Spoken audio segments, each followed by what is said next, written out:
ಕರ್ತನ ಪರಿಶುದ್ಧ ನಾಮಕ್ಕೆ ಸ್ತೋತ್ರವಾಗಲಿ. ಆತ್ಮೀಯರಾದ ಎಲ್ಲರಿಗೂ ಈ ಮುಂಜಾನೆಯ ಶುಭ ವಂದನೆಗಳೊಂದಿಗೆ ಈ ದಿನದ ವಾಕ್ಯದ ಧ್ಯಾನದ ಸಮಯಕ್ಕೆ ಕರ್ತನ ನಾಮದಲ್ಲಿ ನಿಮ್ಮನ್ನು ಸ್ವಾಗತಿಸುತ್ತೇವೆ. ಆತ್ಮೀಯ ಚಿಂತನೆಯಲ್ಲಿ ಪರಿಶುದ್ಧ ಸತ್ಯವೇದದಿಂದ ವಚನ ಭಾಗಗಳನ್ನು ಧ್ಯಾನದ ಸಮಯವಾಗಿ ನೋಡಿಕೊಳ್ಳುವ ಹಾಗೆ ಈ ದಿನದಲ್ಲಿ ಎಫೆಸದವರಿಗೆ ಬರೆದ ಪತ್ರಿಕೆಯಲ್ಲಿ 6ನೇ ಅಧ್ಯಾಯದ 24ನೇ ವಚನ ಭಾಗವನ್ನು ನೋಡಿಕೊಳ್ಳುವರಾಗೋಣ.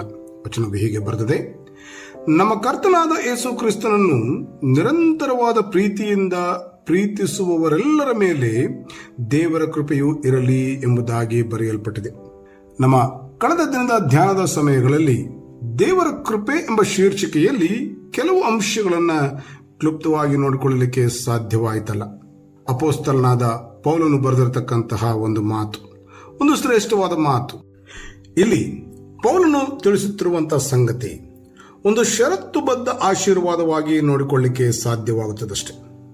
ಆತನು ಹೇಳುತ್ತಿರುವುದು ಕರ್ತನಾದ ಯೇಸು ಕ್ರಿಸ್ತನನ್ನು ನಿರಂತರವಾದ ಪ್ರೀತಿಯಿಂದ ಪ್ರೀತಿಸುವವರೆಲ್ಲರ ಮೇಲೆ ದೇವರ ಕೃಪೆಯು ಇರಲಿ ಎಂಬುದಾಗಿ. ಅಂದರೆ ನಿಜವಾದ ಕ್ರಿಸ್ತಿಯ ಪ್ರೀತಿಯು ಯಾವಾಗಲೂ ಶಾಶ್ವತವಾದ ಗುಣವನ್ನು ಹೊಂದಿರುತ್ತದೆ ಎಂಬುದಾಗಿದೆ. ಏನೇ ಏರಿಳಿತಗಳಿರುವಾಗಲೂ ಬದಲಾವಣೆ ಅಸಾಧ್ಯವು.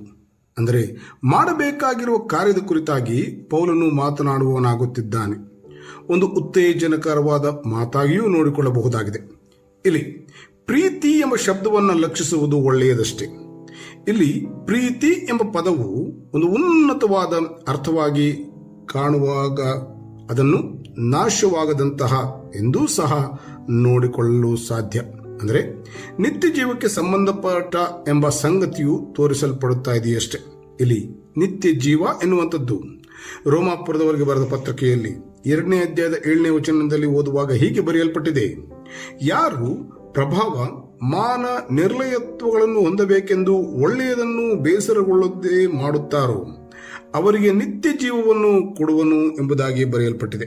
ಇಲ್ಲಿ ಒಳ್ಳೆಯದನ್ನು ಬೇಸರಗೊಳ್ಳದೆ ಮಾಡುವುದು ಅದುವೇ ಶುದ್ಧವಾದ ದೈವಿಕ ಪ್ರೀತಿಯಾಗಿದೆ. ಯೇಸು ಕ್ರಿಸ್ತನು ನಮಗಾಗಿ ತೋರಿಸಿದ ಬಹಳ ಉನ್ನತವಾದ ಸಂಗತಿ. ಇದನ್ನು ಕಲ್ವಾರಿಯ ಪ್ರಯಾಣದಲ್ಲಿ ವಿಶೇಷವಾಗಿ ಗಮನಿಸಲು ಸಾಧ್ಯವಷ್ಟೇ. ಇಲ್ಲಿ ಪೌಲನ ಮಾತು ನಿರಂತರವಾದ ಪ್ರೀತಿ ಅಂದರೆ ಕೊನೆಗಾಣದಿರುವಂತಹ ಪ್ರೀತಿ, ಎದುರಾಗಬಹುದಾದ ಪರಿಸ್ಥಿತಿಗಳಿಂದ ಬದಲಾಗದ ಸ್ವಾರ್ಥತೆಯಿಲ್ಲದ ಪ್ರೀತಿಯಾಗಿದೆ ಎಂದು ನೋಡಿಕೊಳ್ಳಬಹುದು. ಈ ಗುಣಗಳ ನಡುವೆ ಯೇಸು ಕ್ರಿಸ್ತನ ಪ್ರೀತಿಯು ಪ್ರಕಟವಾಗಿದೆಯಲ್ಲ. ಈ ವಿಶ್ವಾಸ ಜೀವಿತದಲ್ಲಿ ಪೌಲನು ಹೇಳುತ್ತಾ ಬಂದ ಪ್ರಕಾರವಾಗಿರುವ ನಿರಂತರವಾದ ಪ್ರೀತಿಯು ಯಾವಾಗಲೂ ಕಾಣಲ್ಪಡುವುದಾಗಿರಲಿ. ಹೇಗೆಂದರೆ ಕ್ರಿಸ್ತನಲ್ಲಿ ಹಾಗೂ ಕ್ರಿಸ್ತನನ್ನು ಪ್ರೀತಿಸುವರಾಗುತ್ತೇವೆಯೋ ಆಗ ಕೆಲವು ಗುಣಗಳು ಕಾಣಿಸಲ್ಪಡಬೇಕಾಗಿದೆ.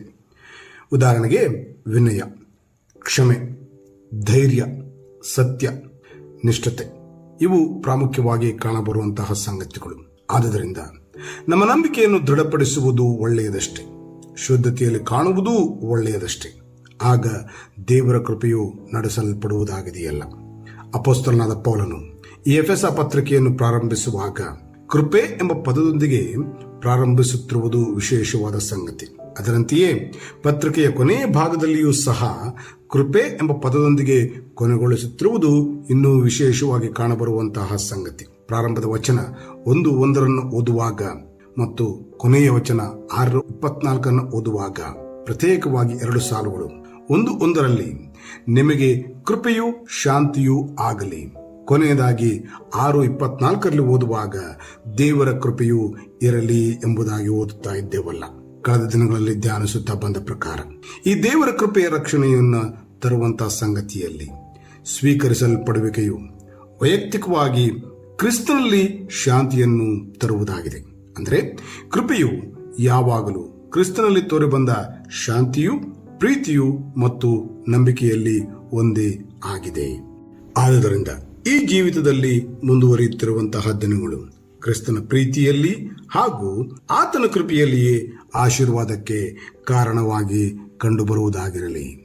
ಪ್ರಾರ್ಥನೆ ಮಾಡಿಕೊಳ್ಳುವರಾಗೋಣವೇ. ನಂಬಿ ಪ್ರಾರ್ಥಿಸುವ ಎಲ್ಲರನ್ನೂ ಒಳ್ಳೆಯವನಾಗಿರುವ ಕರ್ತನು ತಾನೇ ಆಶೀರ್ವದಿಸಿ ಕಾಪಾಡಿ ನಡೆಸಲಿ. ಆಮೇನ್. ಈ ಕಾರ್ಯಕ್ರಮದ ಬಗ್ಗೆ ನಿಮ್ಮ ಅಭಿಪ್ರಾಯ, ಸಲಹೆಗಳು ಹಾಗೂ ಯಾವುದೇ ಪ್ರಾರ್ಥನಾ ಮನವಿಗಳಿದ್ದಲ್ಲಿ ನಮ್ಮ ದೂರವಾಣಿ ಸಂಖ್ಯೆಗೆ ನೀವು ಕರೆ ಮಾಡಬಹುದು. ನಮ್ಮ ದೂರವಾಣಿ ಸಂಖ್ಯೆ 9902606453. ನಿಮ್ಮ ಅಭಿಪ್ರಾಯಗಳನ್ನು ಇಮೇಲ್ ಮೂಲಕವೂ ನಮಗೆ ತಿಳಿಸಬಹುದು. ನಮ್ಮ ಇಮೇಲ್ ಐಡಿ info@fibaonline.org. ವಂದನೆಗಳು.